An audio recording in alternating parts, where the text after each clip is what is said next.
और कलीसिया के सभी लोग को मैं धन्यवाद देता हूं कि आप लोग प्रभु के वचन सुन रहे हैं, साथ ही साथ मेरे प्रिय भाई को भी, जिसके लिए मैं भी ट्रांसलेट कर रहा हूं, प्रचार कर रहा हूं, मेरा भी सौभाग्य है। Okay, we'll directly go to the passage from John, Gospel of John, chapter 5. We'll directly go to John, chapter 5. हम जल्दी से एक वचन की ओर जाएंगे। यूहन्ना रचित सुसमाचार, I have picked a उसका passage from 5वां that. अध्याय। I have taken a passage from that because this is a long passage. I don't want to read it. So meanwhile I will explain everything and I will give the word of God. और पूरे वचन पढ़ने के लिए हमारे पास समय नहीं है, लेकिन चंद बातों को कुछ विस्तार में कहते हुए मैं समाप्त करना चाहता हूं। It is a well-known passage and it is we have read it many times in our lifetime. ये बहुत ही सुपरिचित एक भाग है, कई बार हमने पढ़े हैं। A man who has been lame for 38 years and he's been laid in a pool of Bethesda. और लगभग 38 साल से एक व्यक्ति लंगड़ा है और बेथेस्दा की इस पुल में where Jesus Christ is going and asking him, what do you want to make well? And this chapter we can see it. और हम इस अध्याय में देखते हैं प्रभु यीशु मसीह उनके पास जाते हैं और उनसे सवाल करते हैं, क्या तू चंगा होना चाहता है या नहीं? So this is what the well-known passage for everyone, and this is what I'm going to preach. और ये हमारे लिए सुपरिचित भाग है, इसी के आधार पर कुछ बातों को मैं आपके सामने में रखना चाहता हूँ। When we see the first verse in this chapter, after this there were a festival of Jews and Jesus went up to the Jerusalem. और 5वें अध्याय का पहले वचन हम देखेंगे, इन बातों के बाद यहूदियों का एक पर्व और यीशु यरूशलेम हो गए। And what was the festival of Jews where Jesus was going ahead to the Jerusalem? Do anyone have a knowledge about that? लेकिन यरूशलेम में होने वाली ये पर्व क्या है जो यीशु मसीह यरूशलेम की ओर जा रहा है? Scholar says this might be a Pentecost festival or it is a Passover festival. और जो पंडित लोग हैं, वचन के ज्ञानी लोग हैं, वो कहते हैं एक तो पेंतिकोस्त के पर्व हो सकते हैं या फिर फसह का पर्व हो सकता है। But when we read in chapter 6 verse 4, we can see that now the Passover, the festival of Jews, was near.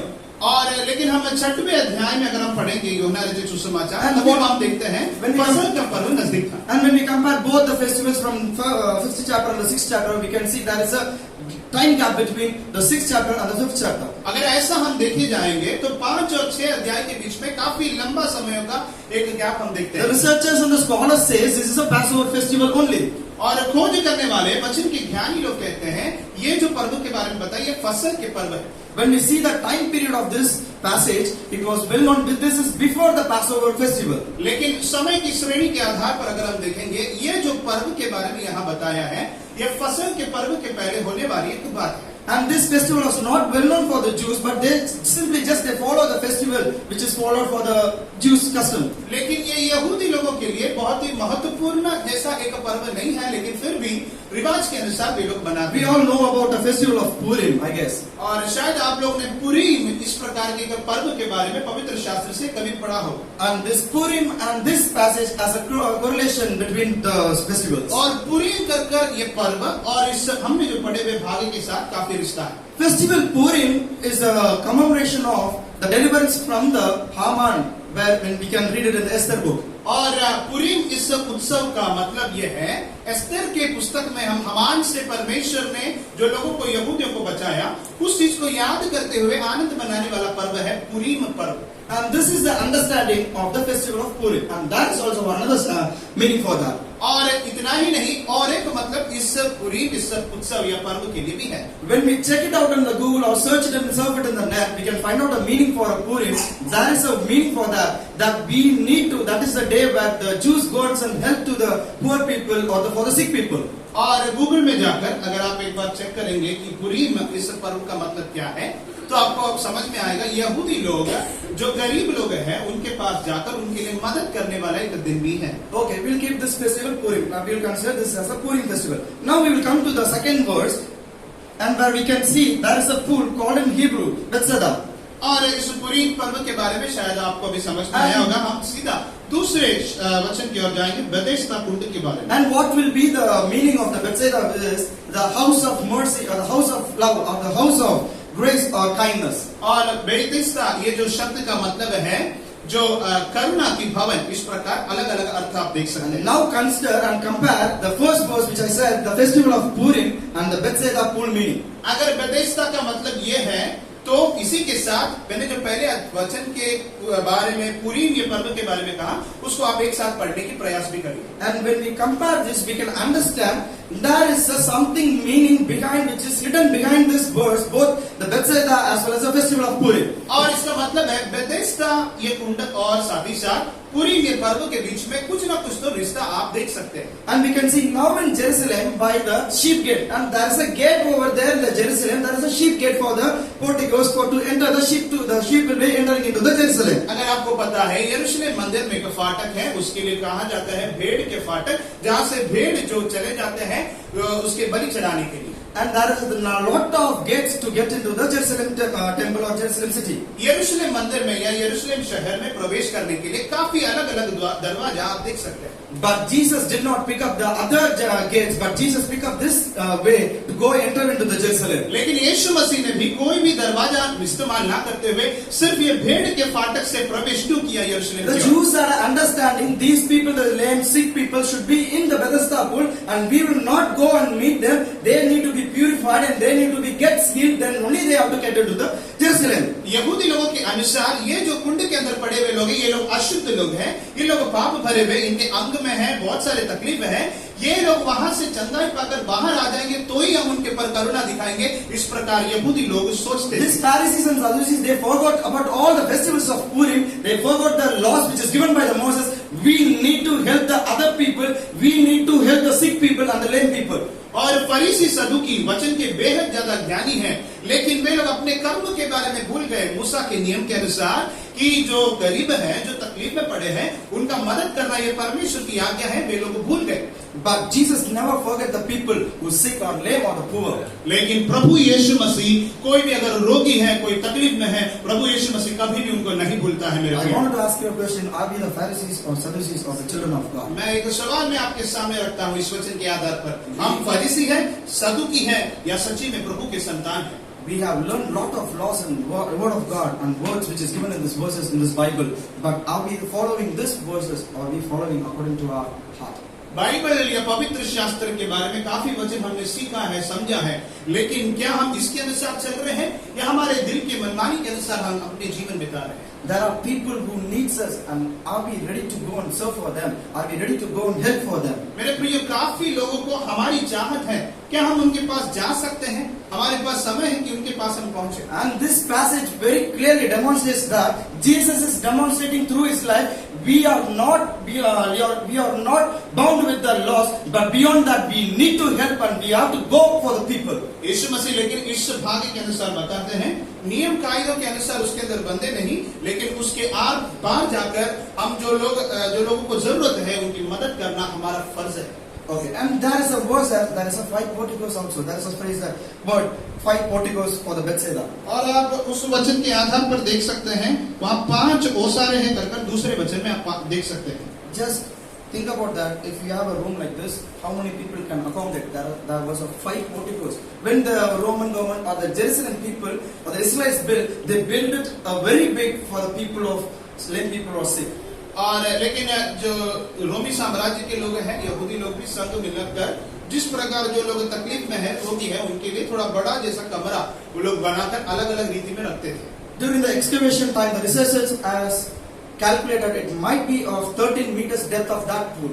और धरती के नीचे खोजबीन करने वाले लोग हैं, वे लोग कहते हैं लगभग 30 मीटर नीचे की गहराई की ओर ये कुंड जो है वो आप देख सकते हैं. So there might be a lot of people to take bath and there are a lot of people for them for waiting for that pool to be stirred. अगर ऐसा इसका मतलब है वो कुंड के अंदर जो पानी हिलने के लिए काफी लोग इंतजार करते थे कि वे लोग अंदर घुसे और चंगाई पाए.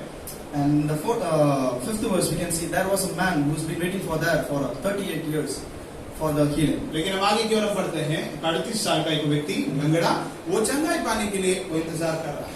It is like he is waiting for 30 years. He was sick for 30 years, but might be he will be beyond 38 years, like 50 or say like 40, might be more than that. वो 38 साल से जो लंगड़ा है, शायद वो बचपन से नहीं होगा, कुछ साल के बाद रहेगा, ज्यादा उम्र ज्यादा रहेगा, लेकिन 38 साल से वो लंगड़ा है. Then Jesus saw and asked him, like, do you want to be made well?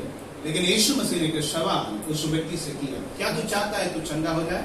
We can see throughout the gospel, Jesus questioned or asked the people, what do you want? you have faith and your faith will made well and lot of things, the faith statement will be there. यीशु मसीह ने कई बार लोगों से सवाल किया, तभी लोगों ने उनसे पूछा क्या तुम्हारा विश्वास है? उस विश्वास के आधार पर प्रभु कार्य करते थे। One day in this passage we can't find any faith statement that God is asking like do you have faith or like your faith made well.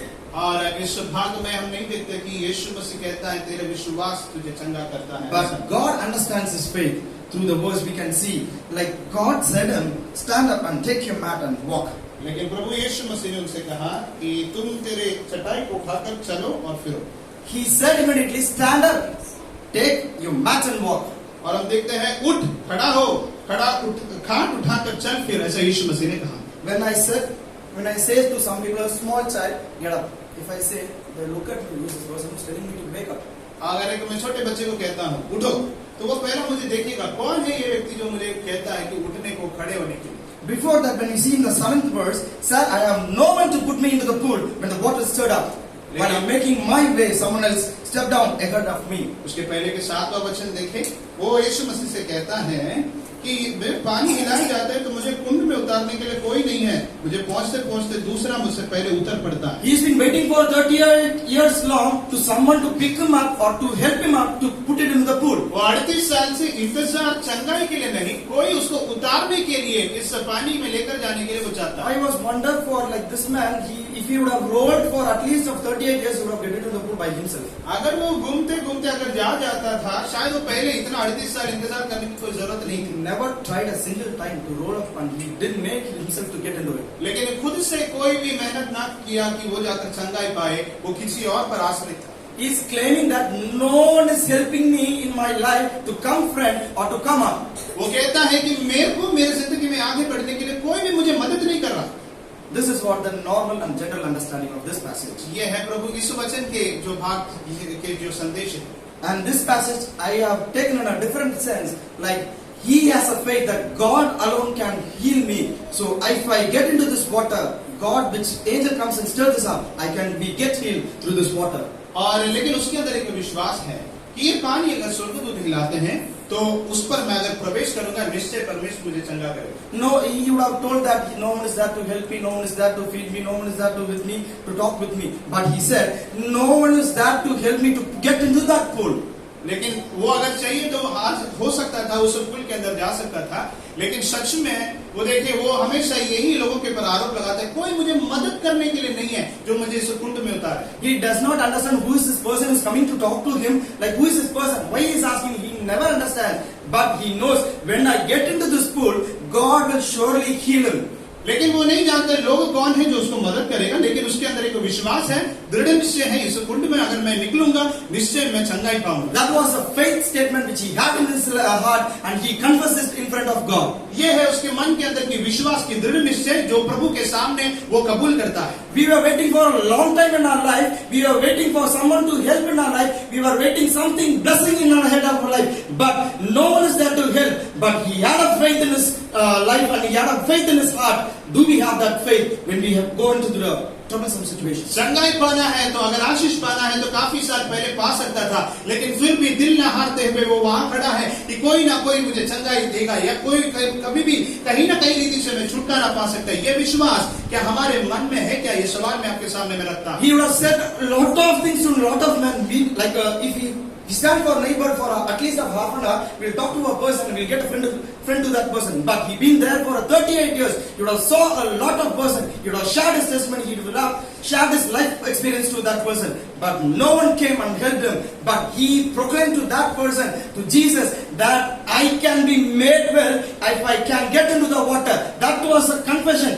God only can heal him, but no person can heal him. 30 minute हम एक व्यक्ति के साथ ऐसे खड़े रहेंगे, शायद एक हम नहीं जानने वाला व्यक्ति, लेकिन फिर भी हम बात करने शुरू करते हैं। अगर ऐसा है तो 38 साल से ये कुंड में रहने वाला ये व्यक्ति काफी सारे लोगों को देखा होगा, अपने जीवन की काफी सारे अनुभव को बताया होगा, लेकिन दिल कभी ना हारते हुए प्रभु यीशु मसीह के पास आने पर वो खुद कहता है निश्चय मेरा प्रभु मुझे चंगा कर सकता है। The Jews and Sadducees and all the friends who were with him, they got healed and they would have gone, but they know that if the person would have got into the pool, he would have healed. But none of them came to help him. But he himself understood that God only can help. None of the money or our education or our education, our degree, our position will not help us. यहूदियों को पता है इस व्यक्ति को अगर हम मदद करें कुंड में उतरने के लिए वो चंगा होगा, लेकिन वे लोग नहीं कर रहे थे। लेकिन उसके विपरीत में ये व्यक्ति का विश्वास ये है कि निश्चय प्रभु मुझे चंगा करेगा। हमारी पढ़ाई, हमारी जो बुद्धि है, हमारी समझ, ये कुछ भी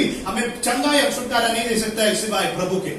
Jesus understood the condition of that man, and he expects the confession from his own mouth or from his tongue. यीशु मसीह ने उसके हृदय की बात को समझ में आया और साथ ही साथ उसके मुंह से ही वो बातों को सुनने के प्रयास किए। If you proclaim the fake statement which is in your heart, only God can heal me, only God can change my heart and life, everything in my life, God will surely come and help you. अगर आप विश्वास करते हैं निश्चय आपके मन में कि प्रभु मुझे चंगाई और छुटकारा देगा, वो प्रभु निश्चय आपके नजदीक में आकर आपको चंगाई और छुटकारा देगा। Then what Jesus said to him, stand up, take up your mat and walk. और फिर यीशु मसीह कहते हैं उठ, खड़ा हो जा, तेरा खाट उठाकर चल फिर। He would have said like stand up and walk, but he said take up your mat even. शायद यीशु मसीह कह सकता उठ और खड़ा हो, इतना ही कह सकता, लेकिन प्रभु ने कहा खाट उठाकर तू चल। Why he would have said like take up your mat? क्यों यीशु मसीह ने ऐसा कहा कि काट उठाकर? He was there for 38 years in the pool of Bethesda. लगभग 38 साल इस बेथेस्दा के कुंड में वो रहा। He would have enjoyed all the privileges, food, and lot of people would have come and helped him. Lot of people would have fed him there itself. लेकिन काफी लोग उसके पास आकर उसको काफी खाना दिया होगा, पानी दिया होगा, ये तो हुआ होगा। If he is not taking up the mat, if he is not moving from that place, he will come back to take the mat. अगर वो खाट उठाए नहीं जाए तो चलने के बाद वापस आकर खाट लेने क्यों आएगा? So he will be understanding, okay, if I go from here, I won't get the food. If I go from here, I won't get any of the privileges which I mentioned before. शायद अगर वो खाट उठाकर नहीं जाता, वो सोचता मैं खाट उठाने वापस आऊंगा, मुझे यहाँ फ्री में खाना मिलेगा, सब लोग मेरा ख्याल रखेंगे, लेकिन ऐसा होने प्रभु ने नहीं किया। We can see in the Old Testament that even the Israelites, when they were delivered from the Egypt, but they were telling, we were enjoying a lot of privileges from the Egyptians, but now we are suffering because of you. इस्राएली लोग जो है मिस्र देश से बाहर निकले, फिर वे लोग काफी तकलीफ जब सहने लगे, तभी मूसा के खिलाफ आरोप लगाए, तेरे वजह से हम काफी तकलीफ में आज हम पड़े। But God was delivering from that troublesome situation also. लेकिन परमेश्वर ने फिर भी उनको उस तकलीफ से छुड़ाया। That is our God who we serve. वही है परमेश्वर जिसकी हम सेवा करते हैं। Hallelujah. Hallelujah. And this man is like taking up the mat and is going, but if he comes back and if he sits there, he won't never move from that place. और ये व्यक्ति जो है काट उठाकर चला जाता है, अगर वो वापस आता तो शायद घर पर नहीं लौटता, वहीं वो रहता। Similarly, in our life also, when we move from a troublesome situation, we would have think, oh, we were in that situation, but we enjoyed this also. But now we move to some other situation, but we are not enjoying.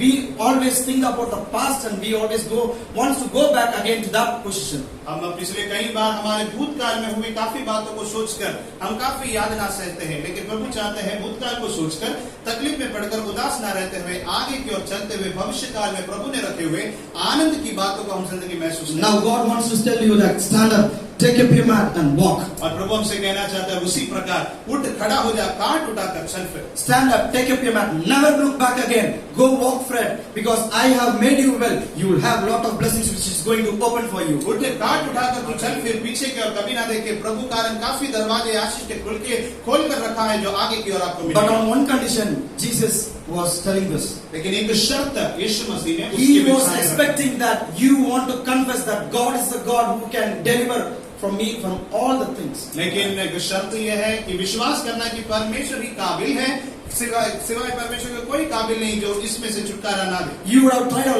long time that this thing is not happening. This paper is not moving in front of me. This way is not opening in front of me. But God, when God comes and sees you, God will surely deliver you. But He needs you have to confess that you are the only God who can heal me. You are the only God who can deliver me from all the things of my life, all the ways, troublesome situations, difficulties of my life.